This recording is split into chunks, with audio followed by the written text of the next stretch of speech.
This is A's Cast Live, your comprehensive look at the Athletics. Leaping the ball, it's gone. A towering drive into center field by Rooker. And 29 other MLB clubs. A judgy at blast. All rise. Here comes the judge. Swung on. Hit high. Hit deep to right. Away back into the second deck. Bobby Witt Jr. becomes the first shortstop in Major League history to have two 30-30 seasons. Shohei Ohtani starts the 50-50 club. Join us as we take you inside the baseball universe from humidors to walk-off dingers to Hall of Fame talk. We have you covered. Spend your afternoon with us, only on A's Cast Live. Here's Chris Townsend. I got to tell you, I'm opening the show today. I'm a little heated. I'm not happy. You shouldn't be happy. None of us should be happy. And I got multiple reasons. I'm tired of coming on here being nice guy. Oh, I thought this was because Chris Carey just called you. Yeah, Chris Carey just called. These TV people think they could just call at any time, and we need to answer their calls and take care of their wants and needs. Delaire's meeting with you. These TV people think they could do whatever the hell they want. And you know what? Do they understand we have a show to do and a series to cover? I hope so. What the hell is going on in New York? like, are you watching these games? They walked Shohei Ohtani the first at bat. The guy can't swing. He subluxed his shoulder. If you don't know what a sublux is, I can tell you what it is because I did it in high school football. So the way the ball in your shoulder, and you got three different ligaments that hold it in, pops out. It pops out, and then it popped back in. Super, super painful. So think about your shoulder. The little ball of your shoulder pops out, and then it pops it back in. Now, if you completely wreck that, you got to get shoulder, rotator cuff. You got to have major surgery. So happens all the time in football. Happened to Shohei Ohtani. He can't swing the bat. So here you are, first inning. You're down 2-0. You're at home. It's New York. It's a wild crowd. They're waiting to explode. And you don't even throw him a strike. How is that Clark Schmidt is my dog of the six. And then 2 batters later, you give up a jack, air out of the balloon, 5 straight games, a home run hit by Freddie Freeman. My God, what a series he's having. So that's 5 straight World Series games, tying George Springer of the Astros. 5 straight World Series games to hit a home run. How the hell do you walk? And you know what? You're down 3-0. I'm not going to give you the numbers. We all know the deal. The majority of the time, you either get swept or you're done in 5 games. But, man, I'm just angry. I wanted a 7-game series because, look, we can line it up for you. If you win tonight, tomorrow, and Gerrit Cole not going on 3 days rest. If you win tonight with Heel, who we did a certain show earlier where, remember the Yankees came to town and the skipper was calling, they got that Gill guy. Yes, that Gill guy, we'll call him Heel, going tonight, will get Rookie of the Year votes. He hadn't done anything this postseason. Yeah, he made his playoff debut against the Guardians in the ALCS on 19 days rest. He's pitching today on 10 days rest. All right, so he's going to go tonight. So let's just say he wins, or he gets through the lineup maybe 2 times and they can figure it out. Game 5, you got Gerrit Cole. So you win that, hopefully. Then you take the day off Thursday. You got game 6 on Friday. Point is, we have no football tonight. You're not battling Monday Night Football. You got no football on Wednesday. Friday night, you'll be going up against, Eastern Kentucky against Western Illinois or whoever is going on. Well, there actually has been some good games on Friday nights. What do you got Friday night college football? Would be game 6 will be going up. Oh, Boise State hosting San Diego State. This is a big game. That's college football playoff hopeful Boise State Broncos. with potentially maybe the Heisman Trophy winner. Mountain Ashton West. Genty. That's our Mountain West right there. San Diego State stinks. This is a game they can get to 4-4 if they win. You know, probably almost a bigger question of why you don't throw a strike to Shohei Ohtani is how does San Diego State not be able to have a quarterback who can throw the football? You got 8 million quarterbacks playing in Southern California. You can't find one guy who can throw? Have you seen how bad the quarterback play in the NFL is? I mean, there's not good quarterback Well, play. this is the Mountain West. This isn't the NFL. My San Jose State Spartans, we've put how many quarterbacks in the NFL? We can't find a guy to throw the football? Well, yeah, they're going to the 2 quarterback system. Ugh. So, yeah, you're going up against Boise and San Diego State would probably be the marquee game on Friday night. Okay, so that's why we're trying. Can we just have the Yankees show up? Can the Yankees just show up for a couple games to give us an extended series? Because this is, I would like to, Freddie Freeman has gone off, and I do have something for you that it's the non-sexy that wins. Remember that. It's the non-sexy that wins. But this is just, I mean, Yankees haven't done anything. There's nothing special going on here. It's not like the Dodgers. We're not talking about Reggie Jackson hitting 3 home runs on 3 pitches. This is not Josh Beckett on 3 days rest, dominating as a kid. Jack Morris going 7. There's no like heroics really going on. Freddie Freeman, yes, I'll give you a little bit of that. But for the most part, Dodgers have played well, and the Yankees have done nothing. And what you see with the Yankees, and what we talk about all the time, is if they don't homer, they're not dynamic. They're not dynamic athletically. They're not dynamic defensively. And they're really a horrible base running team, which leads me to this. And I hate to start the show off like this, but the problem with baseball, and when we cover this, how much of this the coverage was it's Ohtani versus Judge, the 2 guys going to win the American League. I got it. It's the sizzle on the steak. We're like bad car salesmen when we're promoting these things. The reality is this is a sport, and there's a way to play the sport. And as I joke all the time with you in football, football's about 2 things, blocking and tackling. Well, that's not exciting. I want to talk about Patrick Mahomes. I want to talk about Kelsey. You know what I mean? That's what's sexy. But we're dealing with a sport. You got 27 outs. How do you defend 95? How do you defend 90 feet? How do you defend those 27 outs? And then what do you do as an offense with those 27 outs? This is not complicated. And teams who do everything are essentially hard to beat. There is a whole section today for all you people who just want to talk about Judge and talk about Soto and Giancarlo Stanton, his home runs per at bat in the playoffs, he's amazing. And you want to talk about all this just power and offense. How many times have you heard people say, I don't care, he mashes? A lot. Right? Yeah. We hear that all the time. Well, you know what? Maybe that plays in 162 games. But here, to answer my good friend Brian Kinney from MLB Network, friend of the program, to answer his question, they've been running this promo a ton on MLB Network. What wins in tournament baseball? I heard it on the ads on the MLB. Listening to the game yesterday when I was out on a walk, like they're playing it on there on their MLB. What wins in tournament? This is a sport. This is a game. Let me tell you what wins. Playing it well. And you guys all want to live in, we all want to be star chasers. We love the stars. Here's the headlines in my MLB notes today. And I hate to go to class like we're going to school here, but let's teach everybody. The Dodgers' advantages defensively and on the base pass have been the separator in the series. Now, that's not sexy. Me sitting here and saying, going into this series, the literally worst base running team in the league is the Yankees. As Giancarlo got thrown out. Oh, that was so bad.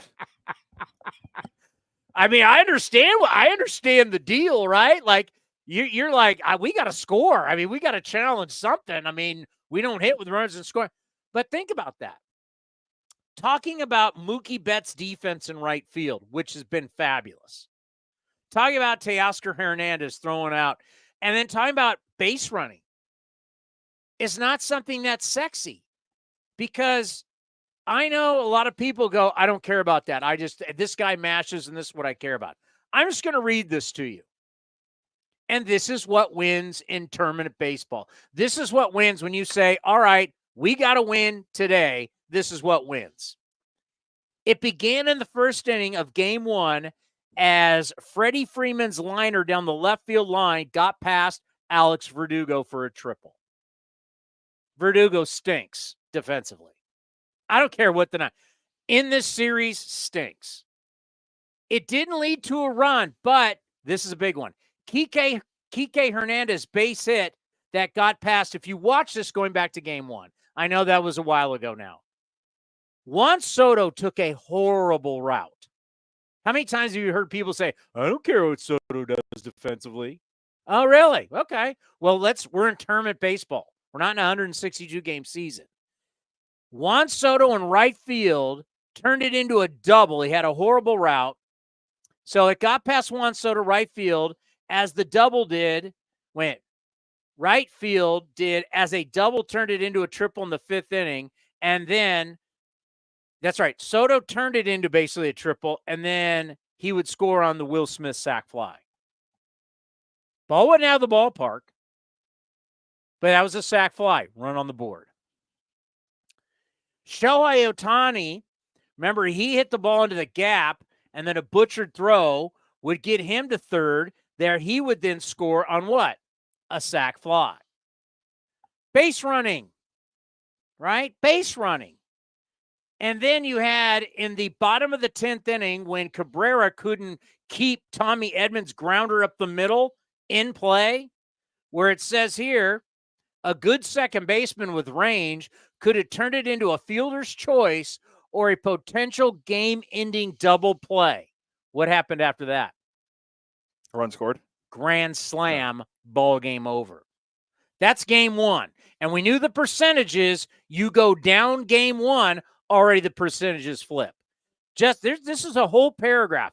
The title is The Dodgers' Advantages Defensively and on the Base Pass have been the separator in the series. I haven't even talked about home runs. I haven't talked about how they've outpitched. I haven't talked about how the starters for the Dodgers have been better than the Yankees. And that was the Yankees' strength going into this series. We're talking defense and base running. And how you can look at Verdugo, Soto. We can talk about Giancarlo last night. Yankees aren't good defensively. Yankees don't run the bases well. Dodgers do. Dodgers are very athletic. Dodgers are very versatile.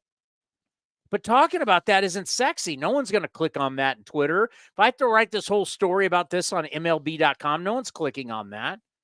So I know this might not be the sexiest thing to talk about, but if you want to know what wins, how you defend 90 feet, how you take advantage of 90 feet. So if Verdugo butchers one in right, or Soto butchers one in I should say Verdugo in left, or Soto butchers one in right and turns a double into a triple, and they get a sac fly, if we equate that to football, it's like a turnover. And the Dodgers have taken advantage. And then on top of that, they got guys like Mookie Betts. You see Mookie Betts fillet that ball into right field? Yes, I mean, it's like they come through. And then Mookie Betts is diving, and what he does in right field, it's just they play the game better than the Dodgers do. Just a reality, right? That's why it's 3-0. And yesterday, even though Verdugo would hit the home run, that game never really seemed like it was close. Did it? No. And it was one of those games where like the box score is deceiving because the games didn't seem close. It was 4-0 the whole time. The Dodgers pitching. I mean, Walker Buehler was great. I mean, the guy, what he's done in the World Series, this is his 3rd World Series start. He's been incredible, joining only Sandy Koufax have multiple scoreless starts in the World Series. It's pretty elite company when you're joining Sandy Koufax in Dodgers lore. Wow, you're kind of overselling that because Sandy went 9 and was great. Bueller's going 5. Different eras. Different eras. I'm just saying, if you're I know. if you're going to put Walker Buehler with a guy that's throwing complete games and striking out a ton of people, I mean, he's Sandy Koufax. I mean, saying Walker Buehler goes 4 2/3. Hey, I didn't see Sandy coming back from 2 Tommy Johns. I get it. I like Walker Buehler, and he's been good after the games. Please do not put him in the same thing with Sandy Koufax. But you mentioned the starting pitching. Like I think Yamamoto, Flaherty, and Bueller's ERA in these 3 games is like 162 something. I'm tired of taking pictures of my television with all these different stats, but here you go. Yeah, 162 ERA in the World Series versus the Yankees. Those 3 starters. Yeah, so the Yankee starters have a 6 ERA and have gone 12 innings. Dodgers have a 1.62, and they've gone 16 2/3. So the strength of the Yankees over the Dodgers going into this World Series was they've got 4 starters. This should be their strength. And if you go into a Super Bowl, your strengths better play. Whether it's defense, throwing the football, running whatever your strength. If you go into the NBA Finals, Warriors' strength is the way they defend and how they shoot. Well, they better defend and shoot if they're going to win. Your strengths have to play. If your strengths don't play, you're done. So the Yankees' strength that we all agreed on, the one thing that they have, because today's a bullpen game for the Dodgers, their strength going into this thing was starting pitching. How about strikeouts? Dodgers starters, 15 strikeouts to just 5 walks. Way better. Opponents average. Well, the Dodgers are hitting 255 against the Yankee starters to where Yankees are hitting a $140. $140. When's the last time you weighed 140? Middle school, maybe? I had to be, right? Junior high. They're in a $140. Who weighs 140? You want to talk about not hitting your weight. I mean, they're not hitting their weight against Dodgers starting pitching. And the best starters for the Dodgers, other than Yamamoto, are all hurt. Can you imagine if they had healthy Glass now? It's hard to even believe Kershaw could be healthy now, but you're not even getting there. Flaherty, they got a quick deal at the deadline. Yeah. Right? Walker Buehler's coming back from second Tommy John, and you can't hit these guys. Yeah, you don't have Stone. There's no Ginger Guard. And Gonsolin, who, God, when was the last time we saw Gonsolin even pitch? The All-Star game a couple years ago? Yeah, I mean, it's been a while since we've seen him. And yeah, you're facing guys that weren't most, like you mentioned, Flaherty wasn't a Dodger to begin the season. And then Glass sounds like not being able to pitch, which no one should be surprised by. I'm sorry to be upset, but it's like, you got to show up. And I'd love to give you numbers. I love to give you hope. Because we sell 2 things on this show. Worry and hope. Hope and worry. Yeah. Sorry, yeah. You reversed. It's okay. We sell hope and worry. I'm going to give you something to worry about. Dodgers have had 3 bullpen games, right? You want numbers? Here's your numbers. They're 2-1 in those 3 bullpen games, and they've outscored their opponent 21-12 during those 3 bullpen games. Himbo said it. This is not going to be a fair fight. Paul Hembekides of ESPN, who crunches the numbers, we both said it, but you don't care what we think. We're just 2 A's honks, right? We're A's hacks. Himbo from ESPN, who does all the numbers for Sunday Night Baseball. He does all the numbers for the guys on Monday Night Football. He crunches data. He said this wasn't going to be a fair fight. And so far, hasn't been a fair fight. They just looked so outclassed. Like, Dodgers are just better at everything. Everything. I mean, you just wonder, are the Yankees going to show up? And you hate the numbers because the numbers, looking at the numbers today about what happens when you're down 0-3 for a team, you usually pack it in or you're done by game 5. And we need the Yankees to show a backbone, right? We need them to get back into this thing. Yeah, I'm sorry. I know you don't want to give numbers. I was reading one of the numbers I have here, but this is from ESPN. But each of the past 9 teams that take a 3-0 lead in the World Series have completed the sweep. The last team to force a Game 5 was who? The 1970 Reds. There you go. You saw it too. Okay. But you think you're the only one that has the notes? Oh, I got it from ESPN. No. It's all through the notes. A team has never forced a game 6 after trailing 3-0. Yeah, we got to go back to the 1970 Reds, folks. But is it possible? Yes. How do you feel about Gerrit Cole not going on 3 days rest? I'm a little surprised by it. I mean, you're paying him how much? $326 million, and I mean, Luis Hill's had 10 days rest. I get it, but if you want to, your season's on the line. We had this discussion on our call earlier with our boss. Well, I did. He said, "Why isn't Cole?" You know, we talked about Cole, and I said, "You're paying him all that money. You think this thing?" He goes, "Well, if they win tonight, they can pitch tomorrow. They're not guaranteed tomorrow. Pitch him tonight. There is no tomorrow. Yeah, so I would like to see him out there. The legendary pitchers of yesterlore, Schilling, guys like that, they would want to pitch in today's game. Now, we don't know behind closed doors if Cole's advocated to start the game or not. Who knows? He seems like a gamer, a guy that would like to pitch, but Aaron Boone's sticking with Luis Hill, who's made one start since the end of the regular season, and that was in the ALCS. So it's very tricky, but I would have went with Cole personally, but I'm not Aaron Boone. I don't get paid to make those decisions, but I think that you would probably go with Aaron. You would go with Gerrit Cole. And would you say tonight's wait for it, a must win? Oh, wow. You going must win? This is a great example of our sport that we always sell future. Look over here. Look over here. It's always about the future. No one wants to talk about the now, right? How many times do managers throughout the season talk about we need to save guys? Right? Yeah. Can't pitch them early. Well, it's early in the season. That's why.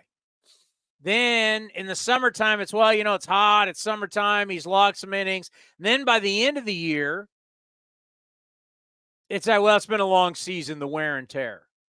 Now we get into the postseason, and now we still don't want to push guys. It is amazing in our sport, a do-or-die situation. When you're paying this guy to be the dude, that you are still making excuses why not to pitch him because we're worried about the future. Always worried about the future. You hear it from managers, you hear it from pitching coaches, you hear it from front offices. Always worried, the hocus pocus, the boogeyman, the future. Always worried. They tell you in April, they tell you in May, June, July, August, September, and now October why they can't push pitchers. Get to the bullpens, get to the bullpens, get to the bullpens. Your best guy that gives you the best opportunity to win. And the legendary pitchers went, if it lined up, you went 1, 4, and 7. The greats 1, 4, and 7. And you've gone 1, pulled him early. Yeah, which people are still talking about after 88 right? pitches. You pulled Gerrit Cole, the guy you're paying $300 million. You pulled him at 88 pitches in game 1 and lost, so you could eventually pitch Nestor Cortez, who hasn't thrown in a month. That's how you're going to go down. And I don't know why I'm angry, but I feel I'm ready to let loose today. How the hell, if we're all talking about, it's the World Series, this means everything. How do you pull your best player at 88 pitches to then get to, you should have pitched Tim Hill. He's been the one lefty that's gotten people out. Yeah. But instead you go nasty Nestor, gives it up. And here you got a chance to bring that guy back who just threw 88 pitches, and you're not going to do it. I looked it up. Man. And that takes him out for, this isn't going to be like Schilling and Johnson in 01 with the Diamondbacks. If you remember where Randy Johnson went game 6, came back to be nasty in game 7. You're pushing Cole to game. If they win tonight, you're pushing Cole to game 5, which, knowing the way they now handle it, you think they're going to be afraid to pitch Cole at any point in game 7? This is it. Could you really be going out in a sweep and your best player? It's hard to say he's their best player, But Gerrit Cole, you can make a case. I mean, Gerrit Cole is your guy. He's your best pitcher. You gave him all that money. Are you telling me you're going to be in a World Series against obviously a tremendous Dodgers team, and you're going to go out, your best pitcher only threw 88 pitches in one game? That's how you're going to go out? I find that hard. I find that really hard to believe. He pitched on short rest one other time with the Yankees, and it was in Game 5 of the 2020 ALDS versus the Rays. He went 5 1/3, allowed 1 run, and struck out 9. So coming off the 88 pitches, I would feel like he would be the guy you want to go with. You're paying him the money. He has the stature. He's won a Cy Young finally. We won a World Series. No, he was on the World Series team with the Astros. They didn't win. So he's a guy you're paying to be this dude. Like when you had back in the day when you had Clemens and David Cohn and Andy Pettitte, like the who's who of Yankee starters back, just 25, 30 years ago. And now you have a chance to win your first World Series since 2009. Well, and you're going to mention that he was hurt earlier in the year. I saw that, the ramping up part. Boone mentioned that. But that was months ago. If you look at Luis Hill, I saw it in an article from the New York Post. So I want to give them credit. But in 5 July starts, Luis Hill had a 3.33 ERA and his four-seamer averaged 97.5 miles per hour. In 5 starts in September, 2 months later, he pitched to a 4 ERA and his fastball averaged 95.6. So he started tiring out. So and he's not like a strike thrower either. No, so a good point is, so you mentioned about Cole being a guy that you're worried about him ramping up. Well, you saw a guy tiring out at the end of the season. You got a guy who started the season late because he was ramping up. Cole's the obvious choice, but clearly they don't see it that way. They see something else with Luis Hill. Who knows? Maybe he goes only a couple innings, and you bring in someone like Marcus Stroman, who you also gave a contract to, and you haven't pitched him in the postseason, but he's on the World Series roster. I mean, Marcus Stroman. Here's another thing. You're rolling out a lineup that I completely disagree with. This lineup you've rolled out doesn't work. Aaron Judge right now, I don't know if you've seen this number, with at least a runner on base, he's 0-7 with 5 Ks. This dude is so in his head. You got to move him. I don't care if you want to lead him up. I would, if I was the manager, I would put him in the 2-hole. I would make sure I would devise a lineup that is going. Soto would hit 3rd, right? And then I would have probably Chisholm hit 4th, Giancarlo hit 5th, because it's a bullpen game.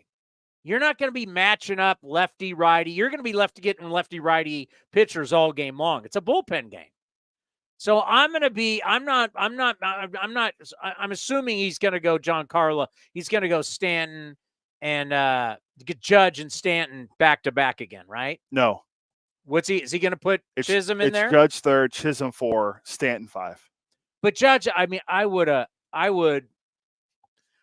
go Judge 2, Soto 3, Giancarlo 4.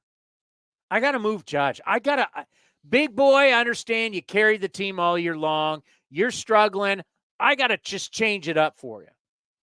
I got to change it up for you and say, you know what, man, to hell with it, let it loose.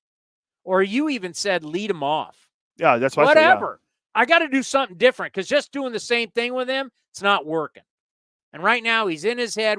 Sometimes an athlete with just a change can just be, and a change in the order could maybe be a little something to get him going, which I'd be okay with. I would even say you can't do it because Stanton's not a good outfielder. But let him DH, let him get off his feet, let him just hit. But you can't do that because you have to have Stanton in the lineup, and he can't really play in the outfield anymore. Yesterday, Stanton getting thrown out, when you talk about not looking athletic, that was his best, according to StatCast, that was his best sprint speed of the year. Interesting. It did not look good. I mean, just they don't look athletic. They look pedestrian. They look slow. I mean, does Rizzo look athletic to you? Does Soto look athletic to you? Does Verdugo look athletic to you? Apparently Rizzo's playing with 2 broken fingers or something. He's got a broken hand, basically. But, I mean, it's like they don't look athletic. Dodgers are running all around. They make plays. They can move guys. Mookie defensively is just incredible. I mean, The fact that he played shortstop this year, changed his short at 31 years old, but you put him back out in right field. I mean, he just shows you makes the plays. I mean, Mookie is so dynamic. He's a great player. He's one of the best players of his generation. He's looking to win his 3rd World Series ring. There's nothing he can't do. And that, the difference between Mookie and the guys on the Yankees is he's 3-2. He fillets that ball into right field yesterday. He makes contact. He doesn't strike out. He drives in a run. And then he goes out and makes diving plays. He's just dynamic. He affects the game. He affects the game with his bat. He affects the game with his glove. He affects the game with his arm. He definitely affects the game with his legs. And that's the difference of teams that, like the A's, bring it back on track. It's home run or bust. You hit home runs, you got a chance to win. You don't hit home runs, you just look like what you are. Now, the A's, luckily, got more athletic, looked athletic towards the, middle part. I guess for a lot of the year. I mean, it was a struggle there in May. But, once you got Lawrence Butler going, we know that Gelof's a pretty good athlete. JJ Bleday, who's going to join us today. JJ Bleday is going to be here. So JJ Bleday, so you started to see some real athleticism. Jacob Wilson came up. Max Schumann, we know, is a pretty good athlete. Shea Langoliers runs really well for a catcher. So it's like, yeah, you got to have some athleticism. If you just rely on hitting the ball at the ballpark, you're one-dimensional. Yeah. What happens to teams that are one-dimensional? They get exposed. They lose. It's funny. You mentioned Butler and Bleday. Road Trip Mike just texted and said of changing the order helped JJ Bleday and Lawrence Butler. He's 100% accurate on that. It helped it change both their seasons around. I mean, look what Lawrence Butler ended up doing. What do we have? Do we got Franny? Franny texted me a couple minutes ago. They're taping something right now for Sirius because he's on the coverage team down there. I gotcha. So he said he'll let me know when he's done. JJ Bleday at 2:00. You got Johnny D. This guy predicted the Yankees. Well, didn't he? Yeah. Remember, he was very lukewarm. No, he said Dodgers in 7. I thought Dodgers in 7. Yeah, Okay. Yeah. Probably said Freddie Freeman, or probably said Mookie Betts will be the MVP, or Towny. And I can't remember what his I don't think he gave you an answer about who's going to get the blame. I don't know if there is anybody really to blame right now for the Yankees. Probably not. If you want to scapegoat someone, you could probably say Boone because he won't change the order. Aaron Judge because he's not hitting. I mean, I agree with that, but yeah, I mean, Aaron Judge, that was my prediction, by the way. My prediction was the Yankees would lose and that Aaron Judge would be the new Dave Winfield.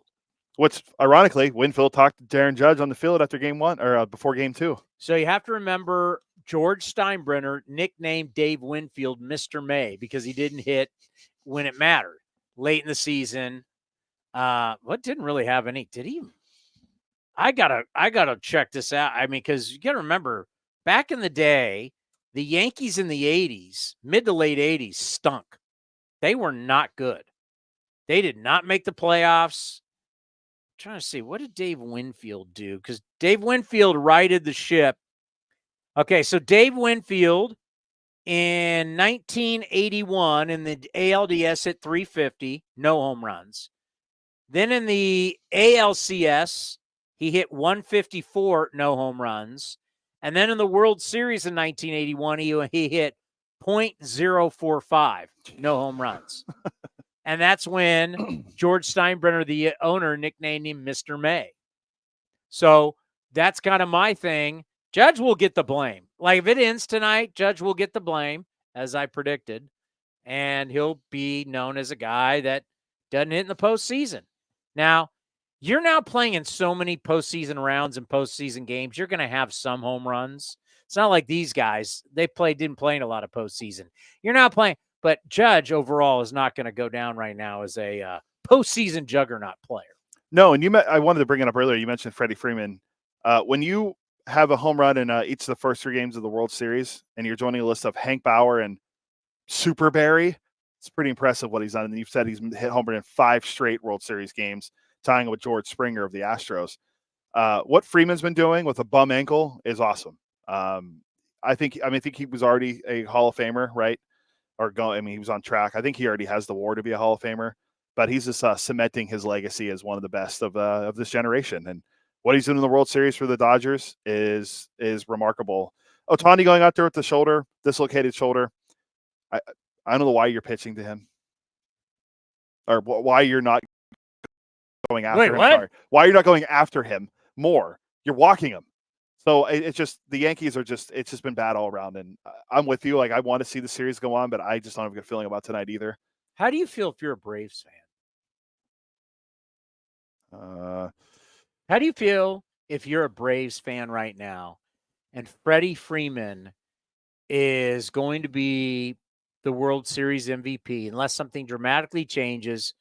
Freddie Freeman is going to be, this is really, he's been a great player, but this takes him, this is a World Series that everybody in the game is paying attention to, and people who are non-baseball people are paying attention. Freddie Freeman, you want to talk about being put on the map. Freddie Freeman is going to be the World Series MVP of probably the most influential World Series we've had in a long, long time. This was something the sport needed. We documented that. And Freddie Freeman is going to be the World Series MVP. And you took Matt Olson instead. And I got Matt Olson's postseason numbers. Matt Olson in 19 career postseason games. That includes 18, 19, and 20 with the Athletics, 22, 23, and 24 with the Braves. You want to take a guess on what he's hitting? Freddie Freeman's going to be the World Series MVP. You eventually, bad communication. Freddie Freeman feels disrespected, goes and signs with LA. You make the trade for Matt Olson. You've sold it. At times, you're looking at age. Matt Olson had a ton of doubles last year, home runs. You're thinking, okay, I think we made the right decision. Now you get bounced again early, the Braves.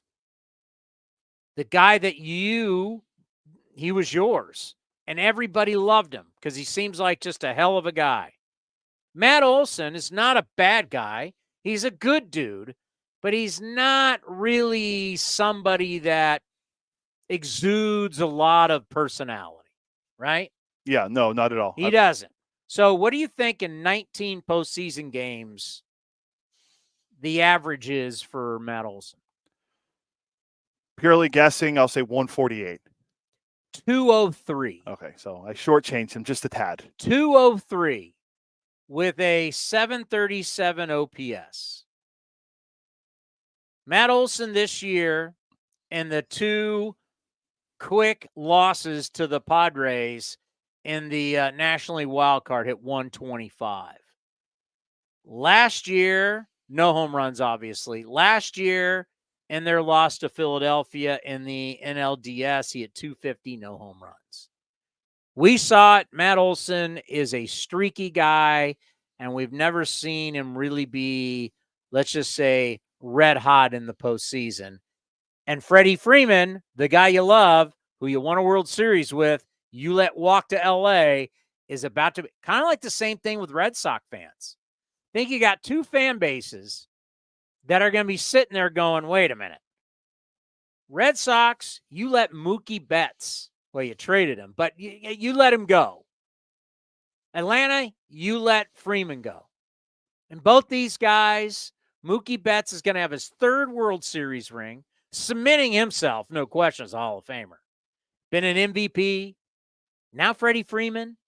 How you feeling if you're the Red Sox or the Braves? Remember, JJ Bleday is going to join us at 2:00. You know what makes it even worse for the Braves or for the Red Sox? One of the big centerpieces in that deal is now playing left field for the Yankees. Verdugo. And Jeter Downs, who was one of the guys that got back in that deal too, is now playing baseball. I think he's playing in Japan, either Japan or Korea. He's in one of the either in the KBO or in Japan. So yeah, I mean, you have to be sick at Chaim Bloom or Alex Anthopoulos by letting these two guys, these future Hall of Famers, I hate using that, but there are future Hall of Famers, walk away. Or you traded one away and you let the other guy walk away. They're not only great players, they're delivering at the time that great players need to deliver. You do something special. The bright lights are on. You do something special. Why do we love Steph Curry? Not because Steph Curry hits a bunch of three-pointers during the regular season. Steph Curry comes to play in the postseason. Steph Curry at the end of the Olympics is lighting it up. He's the story. We love great. Why is Joe Montana Joe Montana? You think of the great Bay Area players. Ricky Henderson, Dave Stewart. You think of the guys of the greats, right? You think of what Raleigh Fingers did. Reggie Jackson as an A. You think of all the pitching, the starting pitching.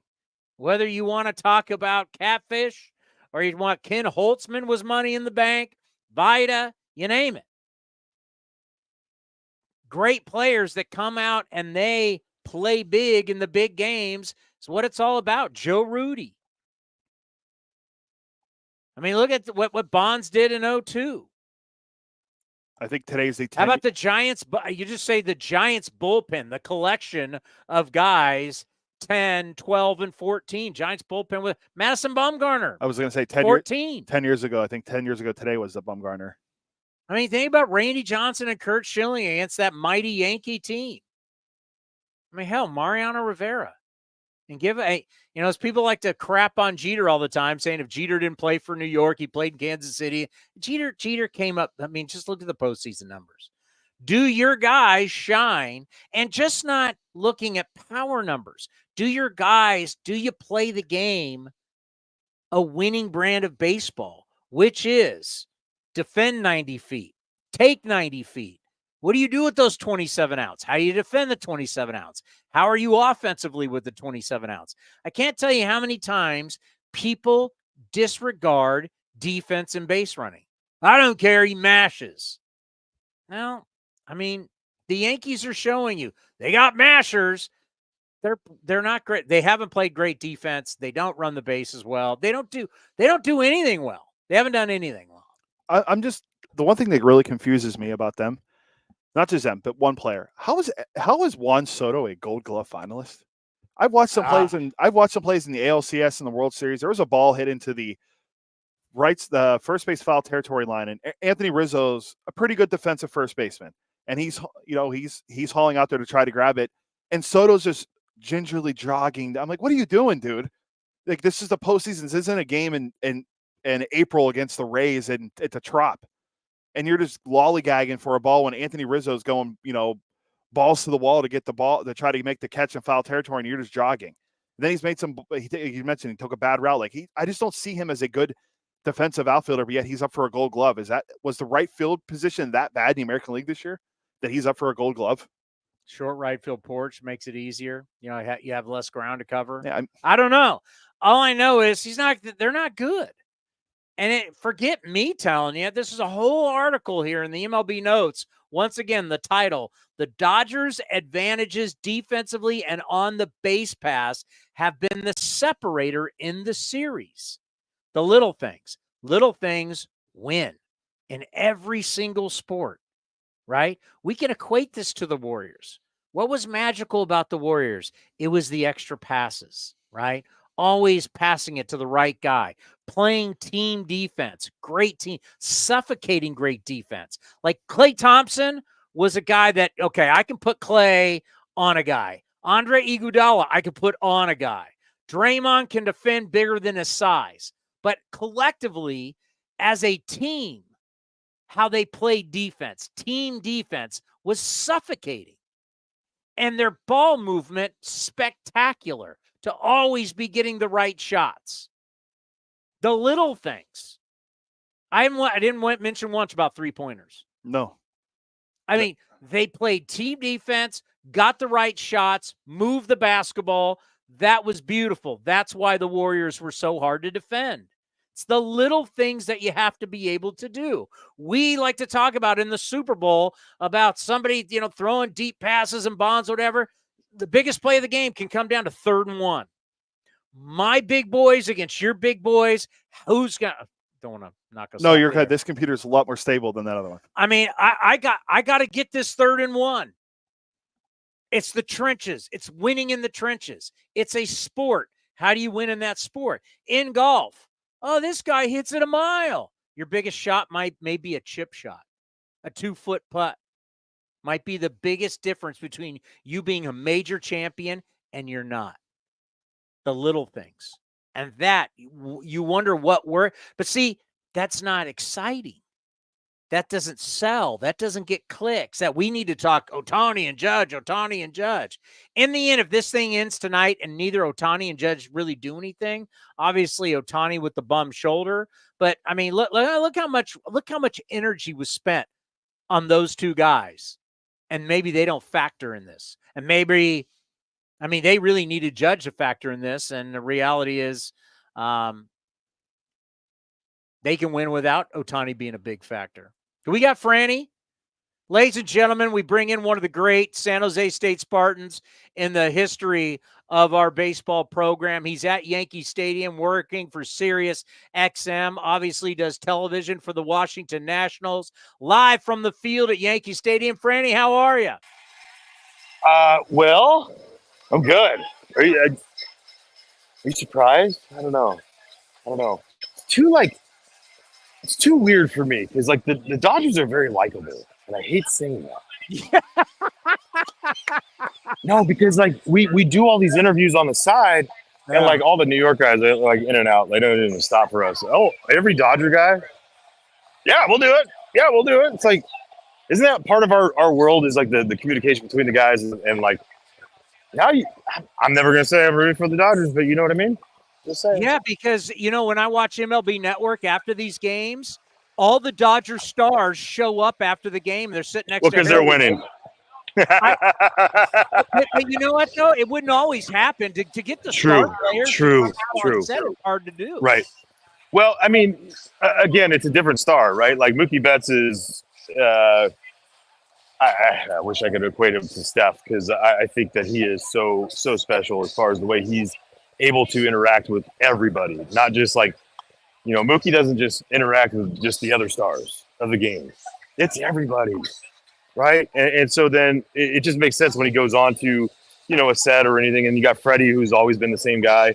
I think a little bit less protective, you know, when his ankle started to feel better. So he didn't have to answer as many questions about it. But some of the interviews he's done after the game with Jeter and A-Rod and Poppy have been just phenomenal, right? About just like that landing, how he landed on the 1-2 slider the other night. And he's like, once I landed soft on that 2-2-1, I knew there was, or on the 1-2, I knew they were going to be, I was looking one lane. I was looking in, I got that pitch, boom, shot him. And that's like the part that you're like, it's a different answer from a star, right? Like some of the guys are like, yeah, you know, it's just, I got lucky in that moment. It's like, oh yeah, I guess right. But he told us how it set up the whole thing. And I think that's the part that, you know, those stars that have gone on the set that we've gotten to listen to, we've learned. Are you shocked how pedestrian the Yankees have looked in these 3 games? Yes. Yeah. I mean, I think so. A couple of things. I think it's more like I'm more shocked that the Dodgers starters have dominated the way they have consistently. You know, I think that is a bigger thing because there's a cause, right? Like in Chase and all that stuff. It's because they're like, I feel like, and maybe I'm way off on saying this, but they're bullying the New York Yankees as far as we're not going to just nibble. We're going to come after you. We're going to do the opposite of what everyone else has done. And when that happens, and we've all been there, like think about years ago when you're pitching and stuff, and you're like, this one team, I just thumbed them to death. That's all they're sitting on. Next thing you know, I came and pounded the zone, and how baffled they look. That's the look we're getting right now from the New York Yankees, right? It's like, wait, you're coming after us? Like you're throwing fastballs there? Like they're not used to that, and I think that's really throwing them off. All right, if Aaron Boone came up to you and said, "All right, Franny, we need to do something. Jazz Chisholm leads off. Glaber hits second. Juan hits third. Judge is 4 and Giancarlo 5. Give me that run. I know they're changing up a little bit today with Jazz in the 4, but that right away, I had it down last night. That's what I would do. Just you got to change it, and it's not a demotion for anybody. It's just we need to flip the script. Yeah, to do something. And then I am still shocked. We find every way not to push pitchers. This is the time of the year I'm paying a guy over $300 million.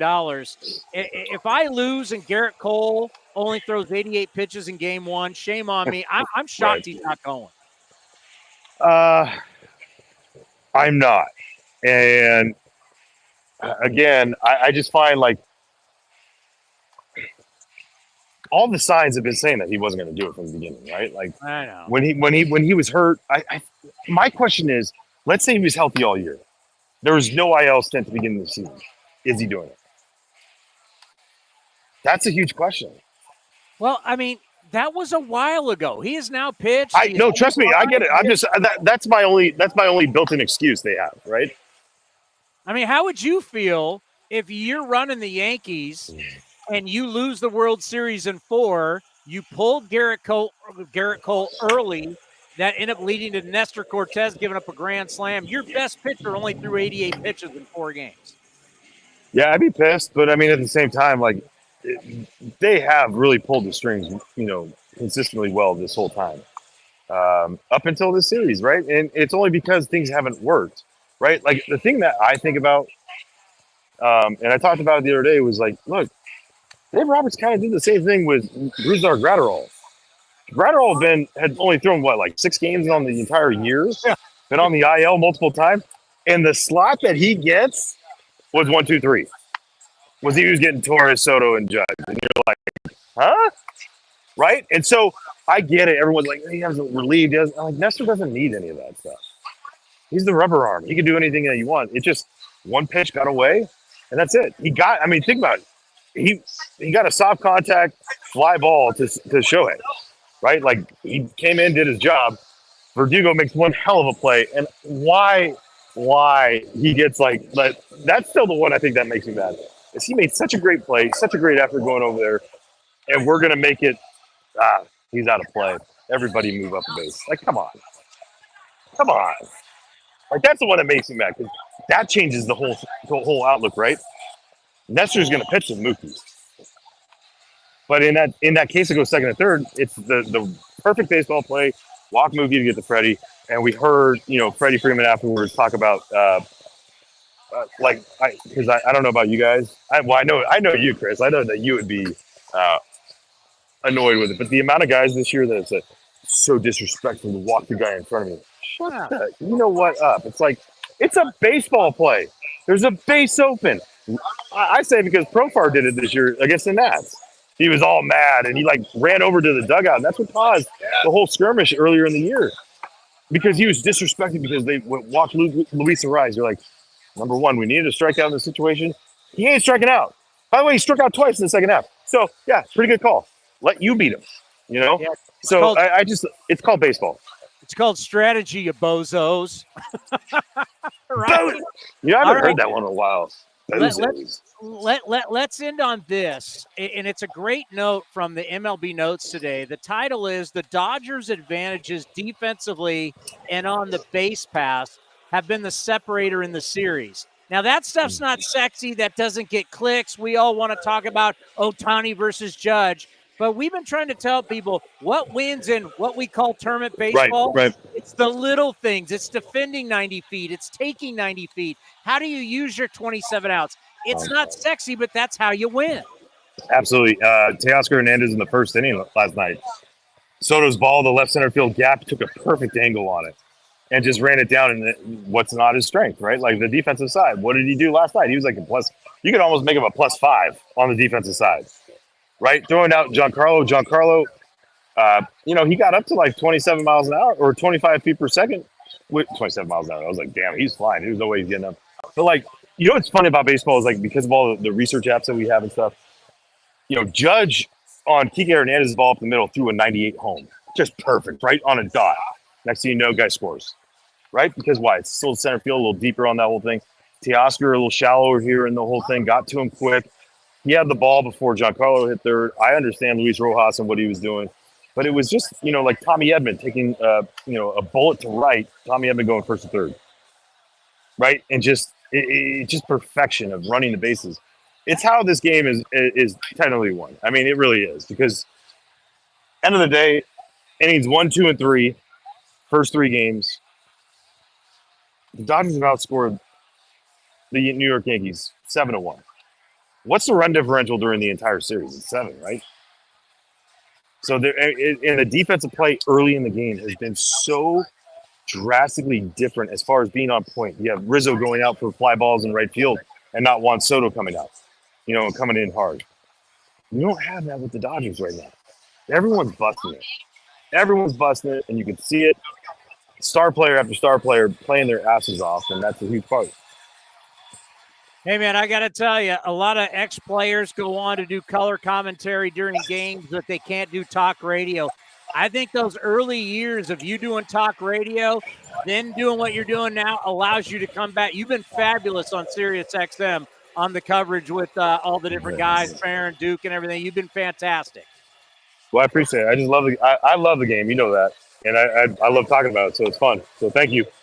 All right, enjoy, my friend. I'll be in touch. Thanks for coming on. I love your short sleeves. I wish I could wear short sleeves right now. It's cold. God. Is it going to rain tonight? Yeah, look at that. It's I don't know. It's different. Don't, oh, God. Bring your rain gear. Yeah, I kind of forgot that one, too. All right, Freddie, be well. All right, bud. Thank you. See you, bud. Kevin Frandsen, who does television for the Washington Nationals, used to do radio for the Phillies. He's a local kid, San Jose State baseball. He's our programs. So essentially you got Langston, the greatest pitcher at San Jose State, Mark Langston, Kevin Frandsen, the greatest position player of all time. Bellarmine Prep, one of those guys. Franny on the coverage tonight, Sirius XM. If you don't have, it's funny. It's like, I get it. I was raised in terrestrial radio my whole career. I haven't listened to terrestrial radio in so long. I mean, I listened to Sirius XM. I got my baseball channel, channel 89. I got football, channel 88. Sirius XM is dominant. And then right now you got Farron, our buddy Mike Farron, and Jim Duquette, who do the Power Alley. Jim Duquette, former general manager. Farron, Mike Farron, who's one of the most lovable guys in our game. You throw Franny in there, and that's pregame coverage right there from Yankee Stadium tonight. Farron lovable, huh? I'm going to mark the tape and send that to him. Duke, when I look at the ex-Woba Duke. I can't wait to we got to put an over-under how many beers and people we see Farron talking to at the winter meetings. When I'm calling the WBC games, Duke, or I'm doing some ACC network. He calls one big tournament, and he never gets to live it down. College baseball and AAA. I think was he calling Tiger games or Diamondbacks? I think he was doing D-back White games. Sox, wasn't he? I think he was doing multiple teams. He did. Yeah, he did D-backs. Yeah, it was White. I mean, he's a Chicago guy, so good for Farron. Be right there. Their coverage has been good. We got JJ Bleday. It looks like it. Yeah. Yes, sir. You guys got me? How are you? Doing good. How are you, Chris? We are doing well. Just covering the World Series. Just had Kevin Frandsen on from Yankee Stadium. If you're a Dodger fan, you're loving this. As a Yankee fan, you're like, oh my God, what happened to our team? As a baseball person, we wanted to see 6-7 games, what's best for our sport.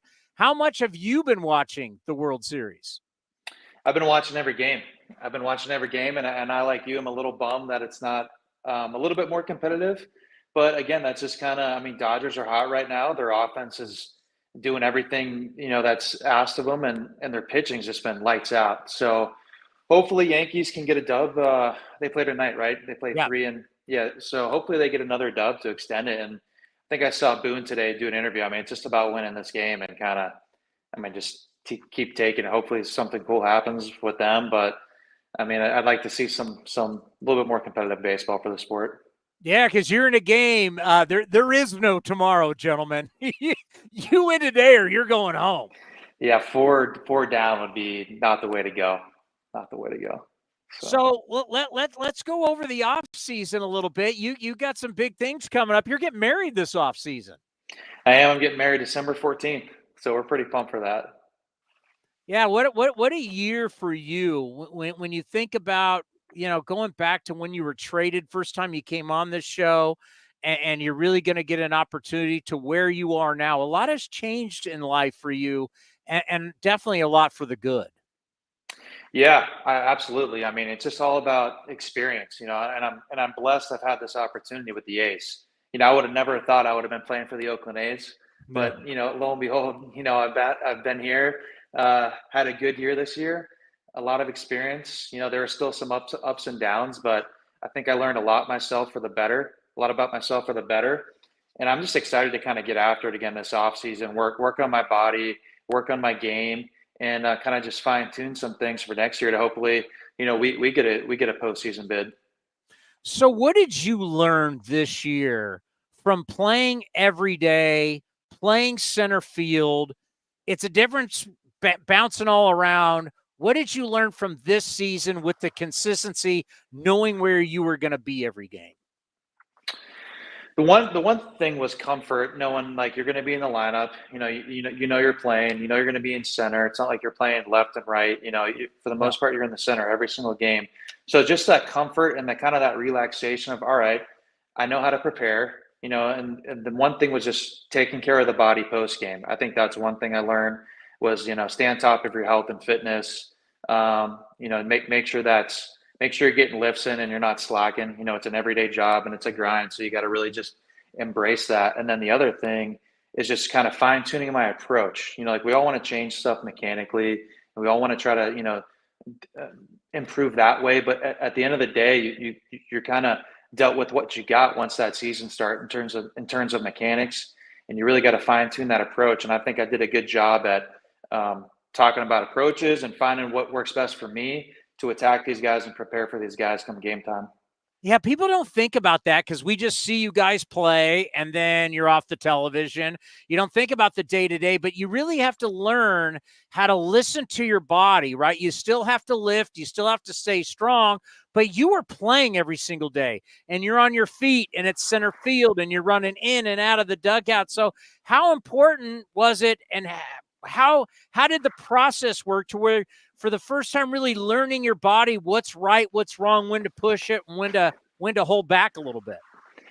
This was kind of like my first full year, like just playing nonstop. So I had to learn the hard way and know, and whenever I was taking too many swings, my body would feel, and I'm like, what am I doing? There's times where you got to just not hit on the field or like not take too many swings or not shag too many balls. So it's all about doing proper doses and getting your daily vitamin and that stuff, but not killing yourself, especially because the game's the most important thing. And I think that's what I learned about is this workload, quality over quantity. We have seen, throughout your career that there is definitely talent and a lot of talent. And it's like this year you showed what everybody's been talking about. What did it mean for you this year to be so productive out at center field? You're one of the most productive center fielders in all of baseball. I mean, there's definitely a lot of pride in that. It showed that like whatever I did last offseason in Nashville, training and all that, like it worked. And I just, I'm a big believer in everything happens for a reason. I got injured last year at the end of the season, and I was able to come back and finish healthy. But I was hungry, and I really wanted to really get some work in. I was kind of built up for it to play another 3-4 months because I came back and rehabbed and whatnot while guys were ending the season. So I kind of made a pact with myself saying, all right, I'm going to try everything that I want to do right now to prepare myself for next spring and just know that I'm going to stick with this process throughout the whole season. And I think that trust and that confidence and that just the trust turned into confidence, and that just kind of gave that effect to have a good year. I mean, it was just it was a great experience. Jed Lowry really taught us the art of the double. Like you got to hunt these things, right? Like it's just when you start getting over 40 doubles, there's an art to when you hit it and you're out of the box and you're hunting that double. What was that like this year? Is it something that you really concentrated on? Because I could start to tell like, oh yeah, you got some Jed Lowry in you. Out of the box, I'm going too. Absolutely. I mean, the first thing is just kind of having the mindset of always taking an extra 90 feet. But I don't try to hit doubles. It's kind of just a byproduct of the approach and putting a good swing on the ball. And then just having that line drive launch angle to where it doesn't go out. Obviously, we all want to hit home runs, but not all of them are going to be home runs. So just having the mindset of really busting out of the box to try to get in scoring position for your team. And again, just like kind of put that aggression out there and make them make a throw and make them make a play. Yeah, you've talked about it, and we've been talking about all show, and enough people don't. It's like the difference in this World Series. When we talk about taking 90 feet, defending 90 feet, and you really have to defend 90 feet as a center fielder because so many times you got to get to balls and get that in to keep a guy from going from first to second or first to third. It's like we don't talk about that enough in our game. That 90 feet and defending that turf is huge. Absolutely. I mean, that's a big stat, if you're like trying to value outfielders in any type of position. Again, you're not really going to get many assists, especially in center field. You're not going to get that many assists, I feel like, compared to you are in the corners. So you really got to be smart as to how can we control this run game and how can we control that extra 90 feet? Because you don't want to just be throwing haymakers into third base or second base, thinking you're going to be getting a guy. Haymakers might have been a bad word, but just throwing bullets. And it's most of the time they're going to be safe. I feel like 80% of the time. So it's really just kind of having that experience, having the feel for the game, trusting that instinct, and just kind of taking advantage of things when you need to. So it's just being smart, having that high IQ and kind of rolling with it. The second half was different. The vibe was different. Things just changed. Next thing you know, Lawrence Butler's doing all of this. Geloff's starting to play well. Jacob Wilson comes up. The pitching started to evolve. Just tell us what it was like for you, a guy who played every day. You played every day during the rough patch, and then you played every day when things started going well. Just tell us what the difference was like on the field, in the clubhouse, in the dugout, when you started to realize, hey, man, we got some talent around here. I think it was just like putting up good series against those good teams. We might not have won every single series, against those winning teams, but just like splitting series and taking 2 out of 3 against some good teams. We just had that swagger that second half of the season. And guys like Law, guys like Rooker, Geloff, I mean, they just like some of these guys just went on some tears to absolutely just get us going and get in that mindset of, hey, we can compete here. We can compete with the best of them. Let's just like keep our head down and keep doing what we're doing because things are going to turn around and we're going to get some dubs. That's what happened. And same with our pitching. Our pitching came in clutch in certain areas. Our bullpen came in clutch in certain areas. And we were able to put up runs. Like I felt like there was a 1 month where it just seemed like we were putting up 12 runs a game. And it was that handing off the baton to the next guy, having good quality at bats. Even though it's not a home run or a double or we're slugging, we're able to kind of have that long at bat. Get that guy's pitch count up on the rubber and really get into their bullpen and expose them as best we can. And it comes with just the mindset of feeding off one another. And then it speaks to our coaching as well. I think, Darren, Kotz, Crony, they did a good job at really getting us in that right mindset come spring training, and it just paid off. Talking about all of that, just how much does that excite you? Like the spring training, you're going to have a bunch of, there's going to be a fight. This 26-man roster is going to be a terrific fight, but there's real talent there. Just how excited, when you think of spring training, just how excited do you get going, man, it's going to be a different year. No, absolutely. It's making me excited right now thinking about it. And then just wanting to get in the weight room, wanting to kind of give it all out to kind of get ready and prepare and get those and try to make a postseason. I think that's our mindset is come in prepared, come in better than you were last year and really kind of keep the focus of like, we want to play in October. We don't want to be done packing our bags, going home. We want to get a good shot at making the postseason. And it starts with just kind of getting in the weight room and knowing what you need to do and having that discipline and getting ready to play. Well, you mentioned Brent Rooker, and right now he's becoming a media darling, right? He's a correspondent at the World Series. You look at the year that he had this year, and I know he doesn't have a ton of games in the big leagues, but you look at his age, he's been around multiple organizations. He's seen the good, he's seen the bad, he's seen the struggles. When you look at somebody in that clubhouse, just talk about how Rook has emerged as really a veteran guy that a lot of the young guys can go to. He's got a really good personality. He's very open and he's willing to be honest and he's willing to help you. Absolutely. Rook's a good leader. You know, like you said, he's been through the ups and downs. He's experienced a lot of different organizations and different teams, but yet he's excelled the last 2 years with the Oakland A's. So he's had tremendous success, and he's found out who he is, I think, in the big leagues.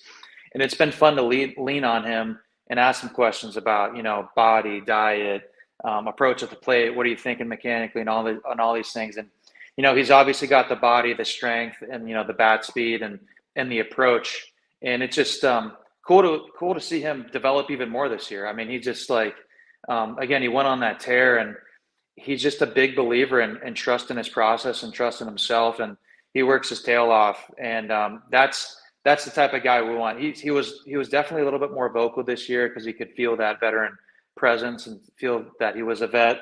So he took it to heart, and he went with it, and he was just a good role model for us to kind of mimic our games after. Well, no question, you're kind of taking on that role as a guy that's doing it by example, because when you go out to center field every day and you play every day, and there's going to be ups and downs, it's tough. And to take that role, that definitely says something. And all of your teammates notice that, hey, listen, JJ's out there every single day, and that means something in our sport. Let's end on this. When you start thinking about big picture, good thing I'm hearing sods being laid today at the stadium. No turf for you out in center field, my man. No turf, man. That's huge. Like turf was good in certain situations, but the game's supposed to be played on natural grass. There's less chance of injury. It's better on your body. It's not going to be as hot. I mean, there's just so many benefits to playing on natural grass, and you can always resod it. Always, you can always put more down. Hey, thanks for coming on. It was great watching you play this year and blossom into the player we all thought that we were getting after that trade. Enjoy getting married. It's going to be obviously one of the biggest experiences in your life, and enjoy it with all the family and everything. And get ready for 2025. We're all very excited. Let's go, guys. Thanks for having me on. I appreciate it. Take care, JJ. Yep. Have a good offseason. We'll see you. JJ Bleday, center fielder for the Athletics, who I predicted.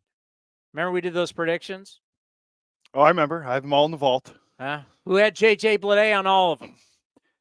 He did way better this year than last year. He's primetime talent. He's a primetime talent. JJ Bleday was the 4th overall selection in the draft. When we've talked about all these years, the A's don't have the first round. Kyle Murray, dude, this guy's a 4th round pick. I mean, a 4th overall pick. He's prime time, and he showed you. You start talking about center field, right field. Look at all these first-round picks we got hovering around first base now. Kurtz, Soderstrom. Got a first-round pick, shortstop. So the days of, hey, where are all the first-round picks? Well, there's a bunch of them out there right now. I'm glad you brought that up because I was listening. The first couple of things I was out on a walk, so I was walking through downtown San Jose, and I'm listening to the Dodgers broadcast. It was Steven Nelson and Rick Monday. They did it. Rick Monday, who, by the way, is what, 80? He's close to. I think he's close to it. I think he actually is 80. He is 78. Rick Monday does not sound like not he's at 78 years old. It's amazing how well Rick Monday is aged. And Steven Nelson did a nice job on. I never actually got a chance to listen. I only saw clips of him on TV. Friend of the program. But I saw him on listen on radio, and they were both good together. But they mentioned how in this World Series, we talk about all the future Hall of Famers. There are 14 different first-round draft picks playing in this World Series. I didn't take the time to look to see who they were, but that's a pretty good number of first-round, because we never think about that with baseball. It's always when you think of the NFL, look how many first-round picks are playing in this Super Bowl. It's a matchup with 2 number 1 overall pick quarterbacks. So when I heard him say that, I'm like, that's interesting. Gerrit Cole. Yeah. Aaron Judge. Yeah, I can't. He was Rizzo. We can't go over every guy. Well, no, we're singing the Mookie. Rizzo was a 6th-round pick. Ooh. Mookie's got to be a first-round pick. Wasn't he a first-round pick? Mookie was a 5th-round pick. How many? There's 14? 14. We got 2 so far.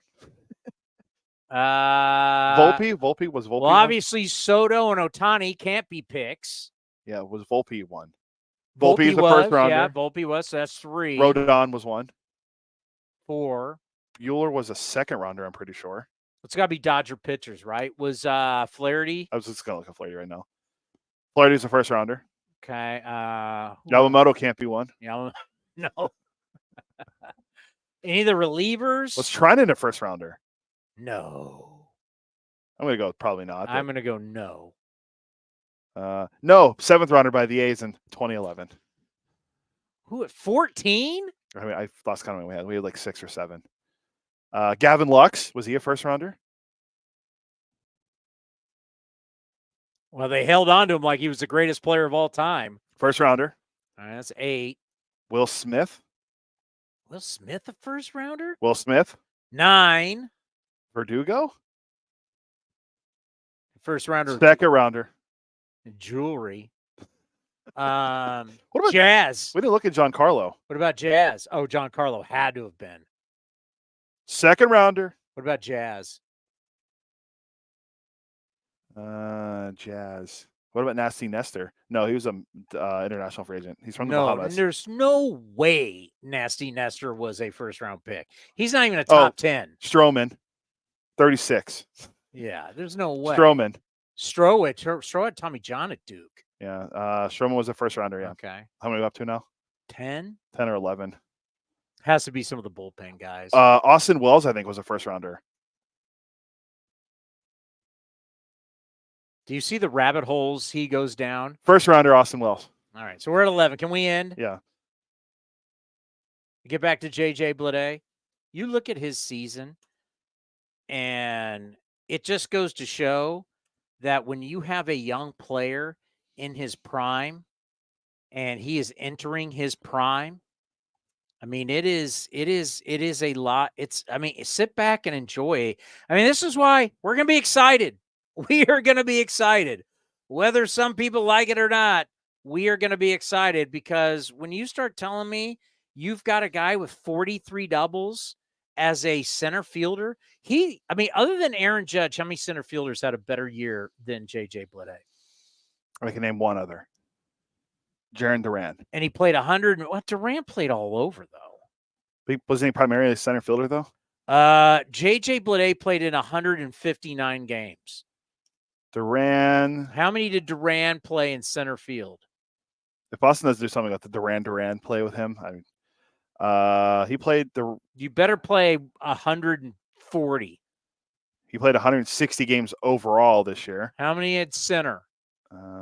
Going. He played 105 in center. See? That's not an everyday center fielder. So name me again, other than Aaron Judge, a guy who was a better center fielder than JJ Bleday this year. None. I mean, that's what you got. And you look at the age of where JJ is at 26 years old. Where does he he's going to turn 27 here in November. 27 years old, bang, right in his prime. I could see JJ Bleday next year being switching to Sacramento, being a 25 to 30 home run guy. Maybe the doubles come down from 43 and the dingers go up. I see JJ Bleday could be an all-star next year. Yeah, I said it. Mark the tape, even though we don't have tape to mark. Mark it in Adobe Audition. Kind of like the old school days. Mark the tape. Mark the tape. What do you think of that? I think he could be an all-star next year. I mean, yes. I mean, every team gets an all-star, but no. I know. Yeah. I think the A's, he legitimately could be an all-star. A's are going to be different, and I think the JJ, you got a guy playing center field every single day and could have 30 bombs, and still have a lot of doubles. Let's just say he'll still have a lot of doubles and maybe a little more in the dinger. I mean, he had 20 dingers this year.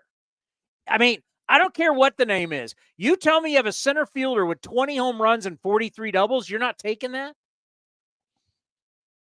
Yes, I'm trying to think because Duran had a bunch of doubles, but we looked, he only played 105 games. Franny texted me, said that was great, our interview. So I told him thank you. He just texted me back right now. Oh, we forgot to give him this. We got something for you. We'll take a photo of it later and send it to him. Man, I've always been excited about JJ Bleday, and I did not like the way we handled him. I didn't like, he's in left, he's in right, he's in center. Kotze complained about his defense, and I'm like, who cares? Play him every day and teach him. Allow him to get better. And what do? You let him play every day in the same position. And as JJ just told you, I learned how to listen to my body. I knew when to push. I knew when to back off. I learned how to play every single day. And look at the results. The one thing that we knew, JJ Bleday has size. He's got speed. He's got power. When you're the 4th overall selection, the way these draft boards work, every single team in baseball has their draft board, right? JJ Bleday was at the top of everybody. Some teams probably liked him more than others, but I guarantee all 30 teams had him up there at the top.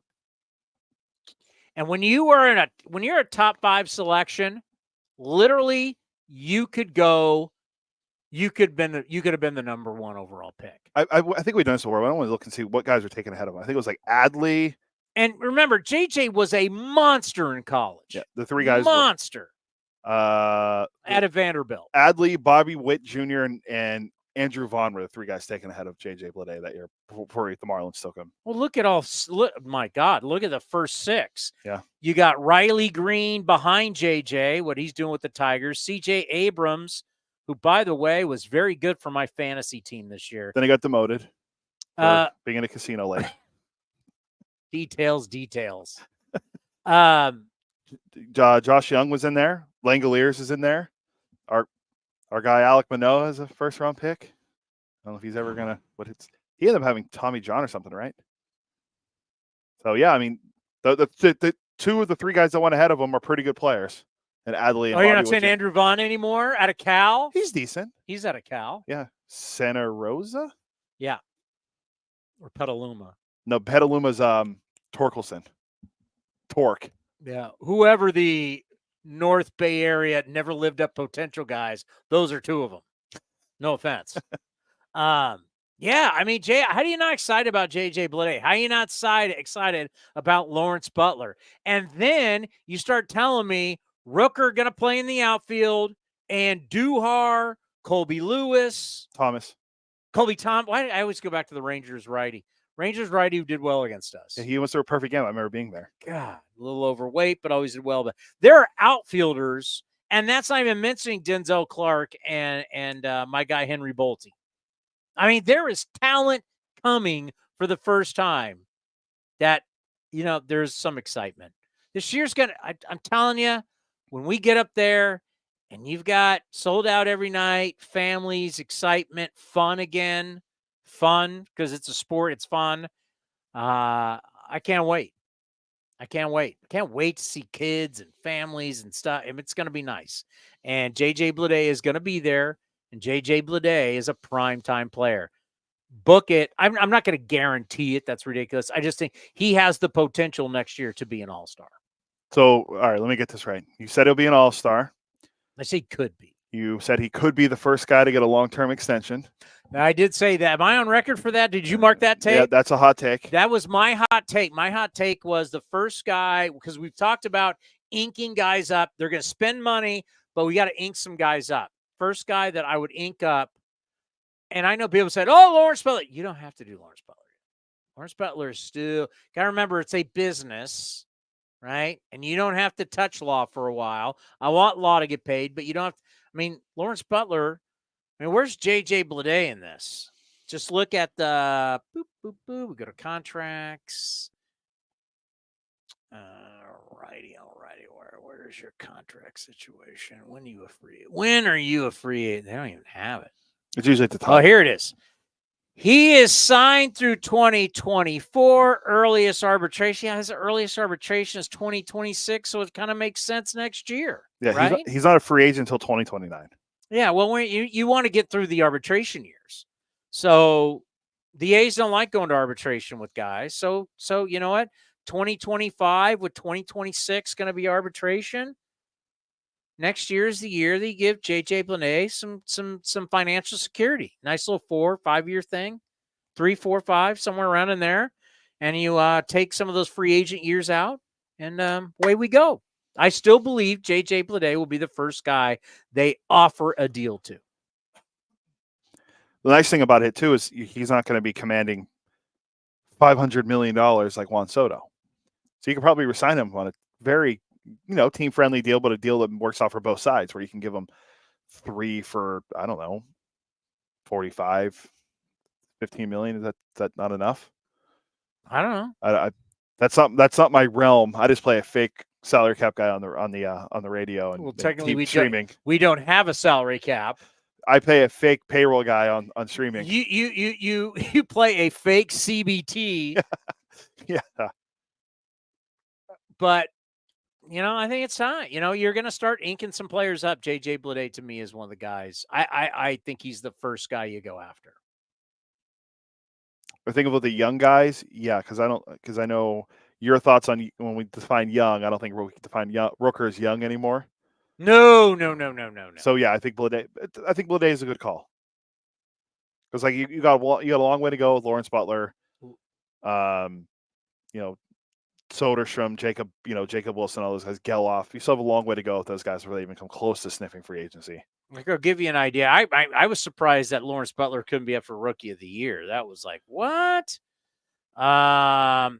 Lawrence Butler is not a free agent until 2030. He's a baby. 2030, that's 6 years from now. What do you got? And what do you want to give Brent Rooker? I don't even know what Rooker wants, but you want to give Brent Rooker a couple of years? 3 years isn't bad. Give him some financial security, ink him up to a couple of years. I think he's a. What did Chris Davis get? 2 for 34. No, it was 3. Whatever it was a couple of years ago though. So baseball money's different. Pre-COVID.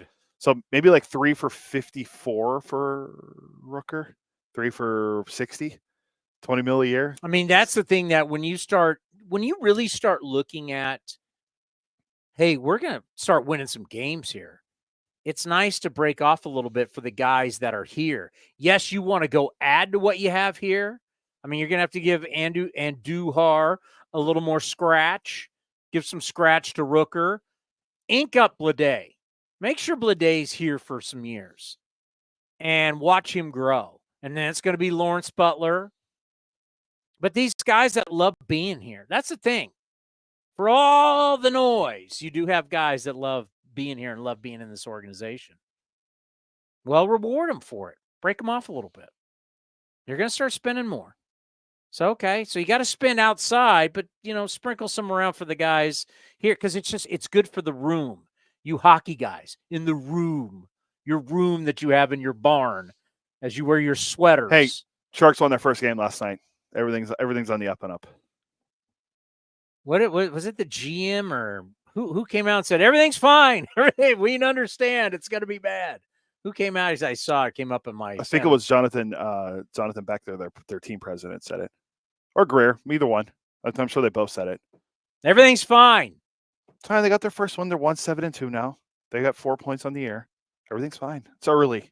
How many Sharks games will you go to this year? Well, I'm going on Thursday. Well, when am I getting invited? When do I get these Dan Rusanowski? These weren't Rusanowski tickets. I think. When do I get the Dan Rusanowski great tickets invite? When do I get that? Next time I get them, I'll ask you. He hasn't offered to me yet. I got time. I might go tonight too, but I'm going to buy those. They're only like $20.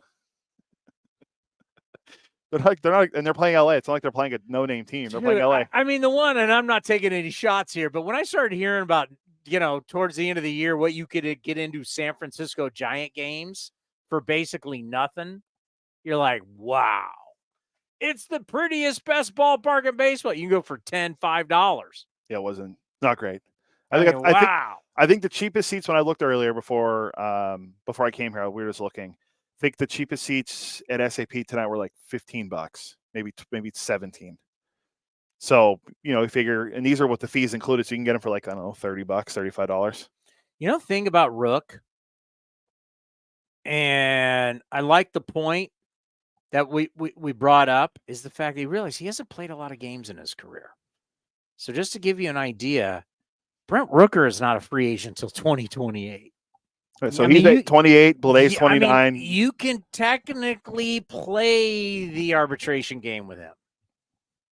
And basically go in for a couple of years and agree to, because going to arbitration sucks. It's a bad system.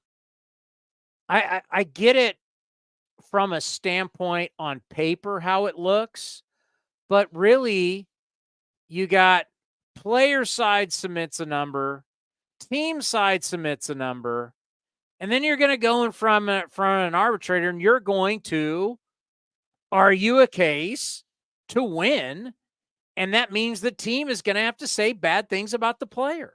Exhibit Brewers and Josh Hader. Corbin Burns. Yeah. I mean, that's one too, yeah. I mean, it's like it's Corbin Burns was hurt by what the Brewers said about him. I mean, the best was like Tim Lincecum, bring your 2 Cy Young awards and go, here's my presentation.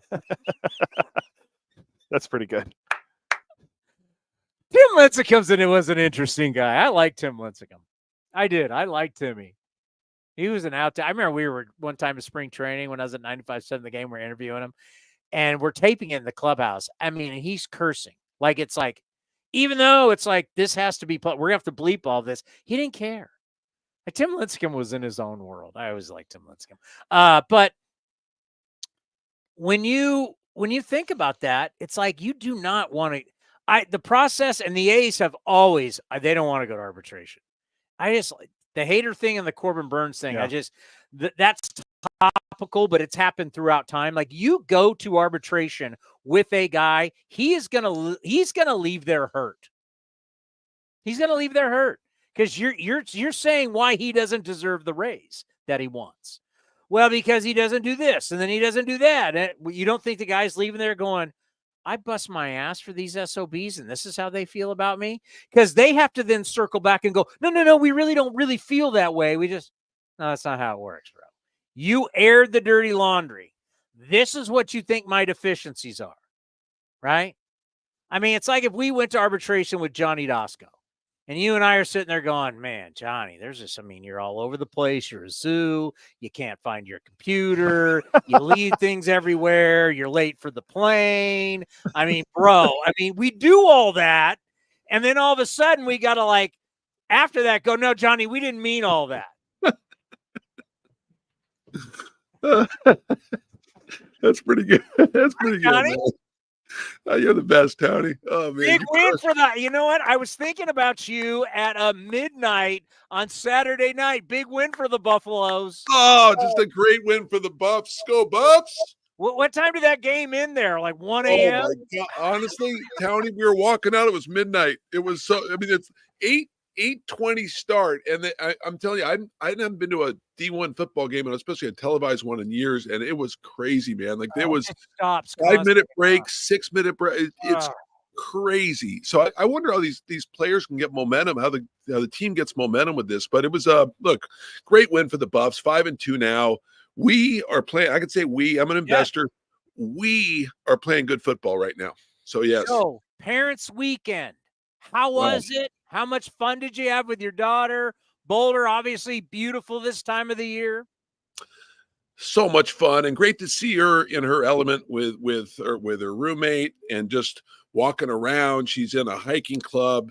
She's in a running club. She's enjoying the people she's around. She's playing some beach volleyball. Everything she's doing in her classes, she loves her professors. I mean, just the campus itself is stunning, as you know, but I love being around it.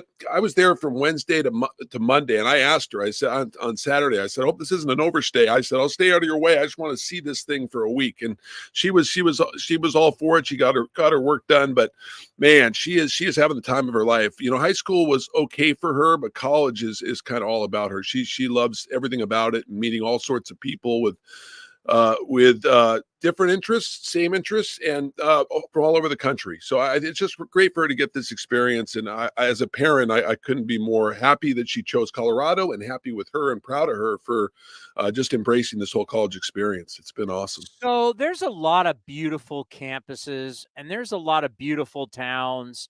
Road trip Mike and I were just at Notre Dame. It's a real spiritual thing. But pound for pound, I don't know if you can say there's a more beautiful area and more beautiful campus to go to school than Boulder, Colorado. Yeah, man.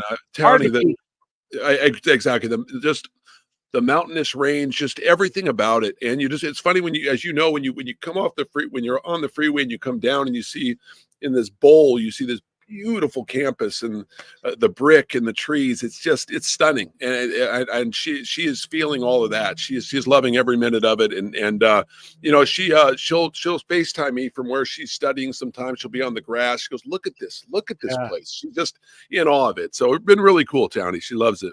Well, it's no San Jose State in downtown San Jose, but it's pretty nice up there. Yeah. Was Dion? How was your conversation with Dion? Everything go okay with primetime? Yeah, it was great. I got about an hour and a half with him, just one-on-one, and we had a good. We caught up. It was nice. Felt good. Good. Yeah. Right now, Johnny, this World Series stinks. Yes. Like, are the Yankees going to show up? I know, and it's weird. I mean, and look, the Yankees have. You got to give the Dodgers starting pitching some credit with Flaherty and Yamamoto, and of course Walker Buehler yesterday. But yeah, look, Judge has struggled. It looks like they're trying too hard. The Dodgers are kind of letting everything flow, letting it come to them. When we always talk about when a baseball team's on a roll, how it just kind of happens. They kind of let it happen. They're loose. Well, the Yankees aren't loose right now. They're tight and they're swinging at everything. And you got to give credit to the Dodgers pitching, but also just the Yankees have picked a bad time to go in an offensive funk too. So, yeah, it's been ugly. I would like to see it. I would like to see it go 7. I was hoping this would be a great series, but here we are, 3-0, and you're going to have a bullpen day for the Dodgers. Hill for the Yankees. If the Yankees do win today, they get Cole tomorrow. So, and then it goes back to LA, and then you start thinking about it. But I don't know how they're going to get past Game 4 with the momentum the Dodgers have. I think this thing's going to be a sweep, don't you? Yeah, we were trying to be like you because you're an optimistic guy. We were like, okay, no football tonight, win tonight. Yeah. No football tomorrow, Cole win, and then Friday, all you're going up against is Boise State, San Diego State. This was really important, and I know. Maybe I talk about this too much, but it's our business, right? It was important to have a great World Series and pull eyeballs off the NFL, pull eyeballs off college football. And I think you kind of did that in the first couple games. Yesterday was terrible. You got Monday Night Football. The game felt like it was in doubt the whole time. But what we need some excitement. We need the Yankees to come back here, and I'm throwing up in my mouth talking about this because I can't stand the Yankees, but we need the Yankees to come. We need Aaron Judge. We need Aaron Judge to get back to being Aaron Judge. We need the big boy, hit a couple out, Cole be dominant tomorrow, have off day, and then Friday night, Dodger Stadium, at least give us 6. And Saturday night, Game 7, I don't even care about college football. If we can get a Game 7 at Dodger Stadium on Saturday night, wow, that will be through the roof. I know exactly. As you remember, Towny and Commander, remember when they were promoting this thing from the wild card games on to the ALCS? They're promoting Ohtani and Judge. This could be the Dodgers, Yankees, and it happened. And baseball, the networks are going, oh, I can't believe this. We finally have this. Now this series has been a dud, and they're like, what is going on? So yeah, they definitely got to see the Yankees win today if you want a series, because you're right, it has been a dud so far. It really has. There is something when teams get down like this, it's hard not to see the obstacle of being, oh my, and we're asking somebody to flip a switch when they haven't been able to do it for 3 games. And the Dodgers, it's that momentum, right? They just have that momentum. And yesterday, you've got a guy that we don't really know if he can swing. He's gutting it out, and that's Shohei Ohtani's a gamer. He always has been. Mm-hmm. Ohtani is gutting it out, and Clark Schmidt goes out there and doesn't even throw a strike to him in the first at-bat, walks him, and then Freddie Freeman hits the jack. It's like, it's like, what do we do? The fundamentals of baseball The game has been played by far way better by the Dodgers than the Yankees. The Yankees look pedestrian. They don't look athletic. There's not really anything that the Yankees look good at. And it goes back to, Johnny, when you score 50, and we cover it with the A's, when you score 50% of your runs or more by home runs, well, when you don't hit home runs, you look average at best. No question. A.J. Ramos said it best from MLB Radio today. He said, I have never heard a stadium as quiet as Yankee Stadium was yesterday after Freeman hit the home run. And you got to wonder, as you said earlier, are the Yankees thinking, oh my gosh, here we go again, Freddie Freeman, are you kidding me? And you're right. I mean, and the Dodgers doing all the little things. You saw the shoestring catch from Mookie Betts. You saw the throw from Teoscar Hernandez getting Stanton around third. So, and the Yankees are trying to find some way to manufacture runs. But you're right. When all your runs are via the home run, the Dodgers seem to be doing every little thing correct, making the plays, doing the little things, So, yeah, you're right. It is kind of from someone that wanted a series to go 7 games. It's been a little frustrating from the Yankee standpoint. I'd like to see them get a win. One of the things I wanted to address with you, and Steve Sachs is joining us tomorrow, right? And we'll do this with Steve Sachs as a 2-time World Series champion. Yeah. You and I both grew up in Southern California and remember Fernando Mania. Oh. And Fernando Mania, so just to kind of give you an idea, in San Diego, obviously, the Padres didn't have very good attendance. Attendance wouldn't pick up until 84 when the Padres would go to the World Series against the Tigers that year, and then Dick Williams showed up. So in 81, there's not big attendance, right? I was 10 years old, and I remember going to games. We went to a lot of games, and all of a sudden, this guy, Fernando Valenzuela, shows up. And next thing you know, remember the old Jack Murphy Stadium, I mean, you're getting 60,000 people in there. It's built for football and the Chargers. Mm-hmm. So I don't know if it was 60 or 65. So you'd go from having, like we'd see at the Coliseum, 13,000, 17,000, right? To all of a sudden 60-something thousand people for one guy. Yep. Fernando Mania, for the people that didn't live it, you don't understand. Fernando Mania was real. It was. I remember my dad telling me he saw Fernando pitch briefly in 1980, and he said, just wait till you see this kid. And what he did for the Mexican community in that area, what he did for kids growing up in Mexico, wanted to be Fernando. How many young kids idolized this guy? And I get chills thinking about Vin Scully and his quotes. Just a little child shall lead them. If you have a sombrero, throw it up in the air.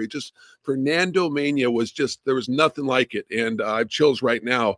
R.I.P. Fernando. And what a legend he was, and a great ambassador for the game, a great broadcaster. And he was, a pretty special guy. But I just remember, though, I was 14, 15 years old, getting into baseball and just getting a chance to watch him with his eyes in the sky, make this delivery. He's a pretty special guy, and I won't forget him. Bring the screwball back. Those guys, they weren't getting Tommy John back then. Oral had something like it. Can we bring the screwball back and keep guys from going under the knife? Right, exactly. I would love the screwball. Dallas Braden threw a great screwball. Love the screwball. Big fan. So what's? I think we're going to come see you next week. Good. Yes, please. I'll be around. Come to Sacramento. Yes, please. I would love to. What is the main thing for Johnny D this offseason? What are you working on? What are you excited about? What are you delving into baseball wise? Preparing for another year as an A's broadcaster. What's the big thing for you? Well, that's it, Towny. I'm going to prepare for 2025. Get ready for Sacramento. I spent a lot of time in Sacramento. As you know, I'm going to live in Sacramento here in a few days. I'm going to be moving to downtown Sacramento, so I'm excited about that. And just kind of get ready for 2025, man. I'm looking forward to it. It's going to be a great year. And we're going to. I want to get you to Sacramento so we can introduce you to everybody, and because you're going to be big, you're already big in Sacramento. So both you and the command. I've done work in Sacramento before, and then all my years on KMBR, we were back then. There was just the sports station Sacramento, but KMBR, we got big numbers up in Sacramento back in the day. So I've been on in plus all the years doing the A's, we were on stations that we've always gotten calls from Sacramento. So is it true There's still a picture of you in the press box in Sacramento? Yeah, there's this guy. This guy did a portrait. This portrait of me. It's interesting. I'll let you Portrait. Yeah, it's like it's You're like you the gotta Mona Lisa of Sacramento. It's I wouldn't say it's kind of a flattering picture of me. I wouldn't say, but wait till you see it. You'll I want like to see your opinion of it. Yeah, there's Like, a picture how of that. big is it? It's about a 4 feet by 3 feet. And we're gonna have to look at this every game. That's too much of my face. Yeah, I think it's in the visiting booth. We're gonna try to intimidate the visiting broadcast. Put in the visiting booth. Put it in there. We'll just stare at them. So they did a portrait of you, who at that time you were the home broadcaster. Yeah. They put a portrait of you in the visiting booth. Yeah, I don't know why. When I left, they put it in the visiting booth for some reason. A fan did it. A fan did it, and they liked it, so they just put it up. They put it up there. Yeah, but it's an interesting. It's my face. Dave Fleming, the Giants already said that's too much of you looking at me for 3 hours. Too much of you. So clearly, Beirudi didn't want to look at you all the time. When Oh, he wow. Zach Beirudi did a power play on you. Shots fired. Shots fired right there. Yeah, absolutely. Yeah. I got to be tell Beirudi we're coming. You tell Beirudi. I will. I'll be all. I had lunch with Beirudi today. Actually, I came to Sacramento and came back here for you guys. I will tell Beirudi that. It's a good Last point. time I saw Zach Beirudi was making a mess of himself at Alex Jensen's wedding. You remember that? Yeah, we were all there. He was embarrassing himself. He was very emotional. He was very emotional. Yes, he was. Lovely man. He is. I love Trip I'm Stootsville. just joking about the great Zach Beirudi. Yeah, I can't wait to. We're going to be – so he travels with the team when they're on the road, right? Yes, he does. Yep. We're going to have to get Beirudi on the program. Oh, as soon as possible. Yes, absolutely. I think we need to do a show from up there. I agree. Soon. Especially before it gets cold. Yeah, all over. Even when it is cold, we'll bundle up. Go so plan on next week us making an appearance. I'm around all week, Towny. Let's make it happen. Let's make it happen, buddy. I love you got the Colorado sweatshirt on. Oh man, I have so much Colorado swag. I got so much swag right now. I went to the store. I'm getting a bunch of stuff. So yeah. I'll tell you what, they are trending for a very good bowl game right now. I know. Mm-hmm. I know. Oh, Buffs. I mean, I think Dion. I mean, that's Eric Bieniemy. I think of all the great Colorado Buffaloes. Cordell Stewart. I think of all you guys. What was the right? Rashad Salam, Heisman Trophy winner. Oh, so what do you? By the way, what are you guys saying? Are you guys think this thing will be a sweep? Do you think it's going to go 6-5? What do you think? I don't want to sell negativity, Johnny. Yeah, I got this thing. I'm finding a route for the Dodgers to lose and get the Yankees into Game 7. That's what I'm doing right now. Okay. But I will tell you this. Yeah. Don't tell anybody. These bullpen games for the Dodgers. Yeah. There's been 3 of them. They're 2-1, and they've outscored their opponent 21-12 in these bullpen games. There is not any data that supports the Yankees having a chance. Right. Which There's means not they'll any. probably win, right? But there's not any, like the one strength that you could say the Dodgers did not have over the Yankees. It was starting pitching, and the Dodgers starting pitching has been way better than the Yankees. Yeah, exactly. Yeah. So it's like where the Dodgers have more firepower. They're more well-rounded. They're more athletic. They play better defense. They run the bases better. And that's what's so funny, Johnny. I got to deal with all these people who call into my show and go, I don't care about all that. It's like, hey, when you get to tournament baseball, your defense, your base running, all the little things matter dramatically. No question. The little things, but how about Judge? 6 for 43 in the postseason with 17 strikeouts or 20 strikeouts. Been really, he's such a great guy, such a great ambassador for the game. It's just a shame to see that the pick, that this time he's in a slump in the worst possible time. But hopefully he busts out of this here tonight. And well, this will make you feel better. With at least one runner on base in the series, he's 0 for 7 with 5 Ks. Man. Is that any good? That's tough. That's not ideal. Like, what happened to him? Like, why? This is a guy that he can, the power, spits on everything. He even not even good breaking balls, he's not even close. He's chasing. I know. Hit anything. Yeah, it's been frustrating to watch because you just know how great he is, and he's hard to root against. It's just and he's getting a lot of heat at Yankee Stadium. Again, MLB Radio was saying there's kind of some boo birds out and people calling him a bum, and so you just hate to see that. Look, Yankee legends are made in the postseason. Ask Scott Brocious doesn't have to never have to pay for a meal in New York. You never had to pay for a meal in New York, right? Derek Jeter, all the great, but you just don't want Judge to have this reputation as a guy that struggles in the postseason, right? So I hope that he can, find a way to get something going tonight. Does that really happen? We've always talked about that. He's never gonna have to pay for a drink again. Like if you go into a bar and the bartender has no clue who you are, do you still have to pay for it? You'd be like, wait a minute, I was a World Series. I thought I didn't have to pay for this drink. What's going on here? 20 years ago, I like in Sacramento, you like going to a taco place and they go, you do not have to pay for that $5 burrito, my friend. You're the voice of the River Cats. Yeah, that never really happened to me. No. I'd have to pay for my own tacos and drinks. Yeah, for sure. Yep. You shouldn't have to. I mean, you're like a legend. Yeah, I don't think so. Yeah, all right, my friend, be well, and we will see you next week. Good to see you guys. Take care. Great. Right. Johnny Doskow joining us from Sacramento, the capital city. I'm looking for. I didn't go to the capital when my kids went. My wife went. My wife was a chaperone of the field trip. I've done work in Sacramento. There's a whole long story about a lawsuit I was in with a big media company that led me to having to do work in Sacramento.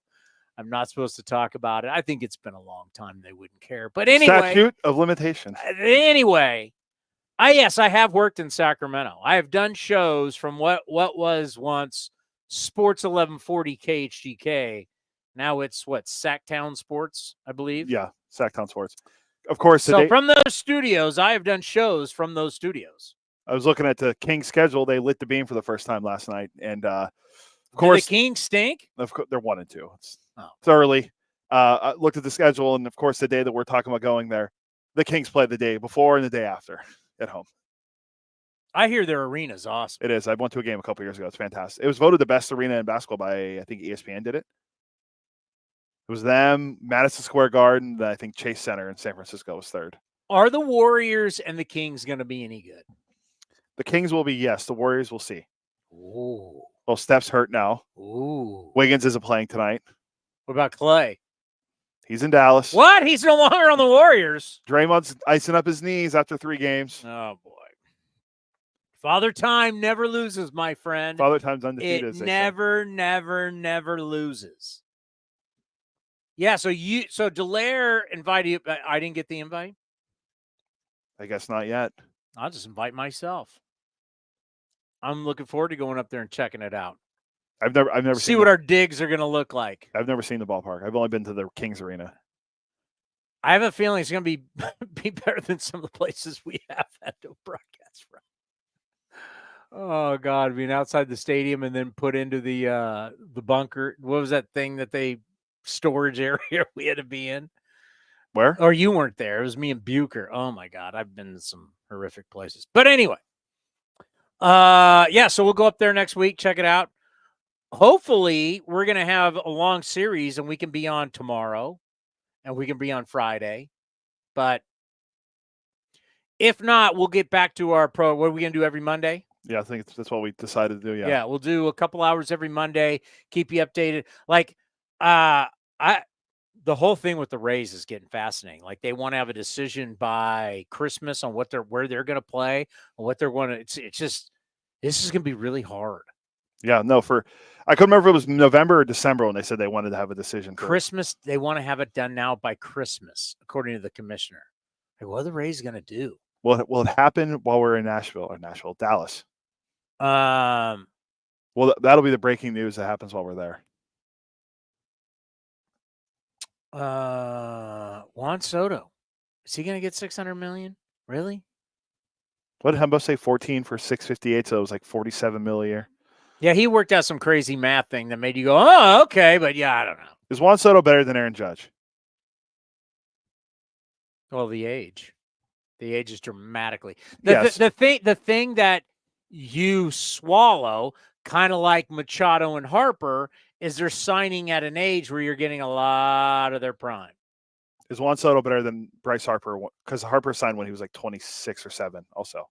Is he better? Is he a better player right now than Bryce Harper was?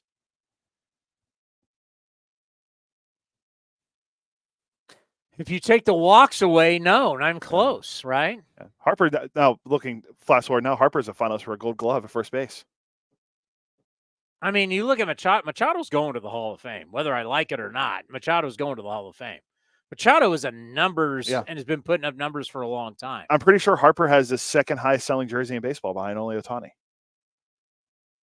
Yeah, Bryce Harper's had a really good career.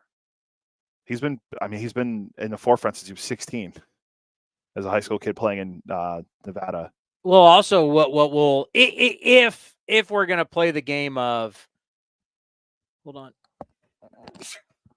Excuse me. If we're going to play the game of Juan Soto leaving, like you take Juan Soto out of this lineup, out of this ballpark, what do the numbers look like? Or do they start going back more towards what we saw in San Diego? Yeah, well, I'd have to go and look, but see how many of his home runs he has to be Aaron Judge, Aaron Judge is a great example. He's the pillar. It all starts around. He's carried the team. What will it be like as Juan Soto is in his prime, 26, 27, 28, and he's the main guy, and he's the dude, and he doesn't have Aaron Judge hitting behind him. Well, he didn't do that in San Diego either. He had Nando and Machado. Well, the numbers weren't one year good, the other year a lot of people weren't happy with. Yeah, it's going to be interesting. I'd have to look and see how many of his home runs he hit to the short porch in right field at Yankee Stadium. Well, Citi Field's a whole different. Yeah. I love the idea of Juan Soto going to the. I mean, obviously Juan Soto, wherever he goes, doesn't affect us, right? Doesn't really matter because he's not going to the American League West. All the teams in the American League I don't West. think you're going out on a limb saying that. You don't think so? You don't want to mark the tape on that? You don't think Seattle's going to throw money at him? Everybody in our division is looking to shed payroll. Would that be crazy? No, that's not true. Artie Moreno came out and said he wants to increase payroll. He's not increasing payroll. You watch. The A's will be the only team increasing payroll in the West. What if Artie goes out and signs Soto, throws him next to Trout and Rendon? So you're going to have Texas shedding payroll. Yep. Houston's claiming they're going to start shedding some payroll. We just learned that recently, right? Yeah. Seattle, they're not going to add payroll. They don't have a TV deal. All these guys don't have TV deals. And then, so Soto, if he comes out west, I guess would be the Dodgers. Apparently Paston shot that down yesterday. Please, that would just not be good for the sport. Wait, hold on. You don't think Buster Posey is going to lure him to the Giants? Or I was going to say, where's that Roy Liotta laughing something? Oh, yeah. Oh, the Giants. I forgot about. Yes, the Giants. Just like they lured Judge away from the Yankees. Harper, Stanton, and Ohtani. The best guy you kept was Hunter Pence. That's the best thing you've been able to do. And Correa. Remember how they lured Correa away? Stop. All right. You want to play Juan Soto to the Giants? All right. Juan Soto to the Mets will be awesome for our sport. Oh, yeah. I totally agree. Mets are going to be a Mets, Yankees, both good, both hating each other, good for the sport. Good for Bay. Our good friend, Michael Urban, rest in peace, good for ball. That would be good for ball. I just don't know. Because right now the Red Sox are done being the Red Sox as of right now are done being the Red Sox as we knew them. I'm just curious. Do you realize like next year they only have committed like $90 million? Like the Red Sox, their ownership group is all about diversifying and having a lot of stuff and making money. The days of winning Red Sox baseball, they're not looking. They're looking to make money. They're not all in to win. That's how I see it. So the big bad boys of the East right now, Baltimore, until they start looking like they really want to be, I think a total New York Yankees, Mets hatred. Soto go over there. Uncle Steve spends a ton of money. Mets are good. Yankees good would be good for the game of baseball. I totally agree. Because at some point we have to realize more than half this sport is shedding payroll. Wait till we get to the winter meetings. Yeah. How about fun is it going to be at the winter meetings? We're like, hey, the A's are actually spending. That'll be a narrative that we were not used to. No. That's all you got? Out? Yeah, I was gonna say I think with the Mets, like it's great because you're getting eyeballs in what baseball wants. Mets, Yankees. I mean, who wouldn't want that in the World Series? Well, I'm not saying the World Series. Just having that rivalry in the two cities, yes, because you don't have it anywhere else. Yeah, because look at the division, right? Because all of a sudden we've got a story here because you got the Phillies are still going to be good, right? Yeah. Phillies and Mets hate each other, and they all hate the Braves. I mean, that's something to really look at in baseball. Plus, with the two city thing, on top of that, like Chicago doesn't have two teams that are good facing each other. LA. Remember, the Cubs started their own network, Marquee Sports. They have not been big spenders. White Sox are a disaster. Angels, disaster. Dodgers have just ruled the West Coast on their own. They've just been out. Now the Padres are going to start shedding payroll. Like you're going to see all these teams shedding payroll. I hate to be doom and gloom, but you're going to see all these teams start shedding payroll, and I'm going to look back and go, I told you so. You guys are all like, oh, sign the contracts, do all that. And you're going to see teams going, no, we don't want to do that. And you're going to see a lot what you saw last year in Nashville happen this year in Dallas. We're going to be sitting around going, hey, Scott Boras has got the top guys. A Juan Soto is going to get paid, right? Yeah. A Ohtani's going to get paid. A Judge is going to get paid.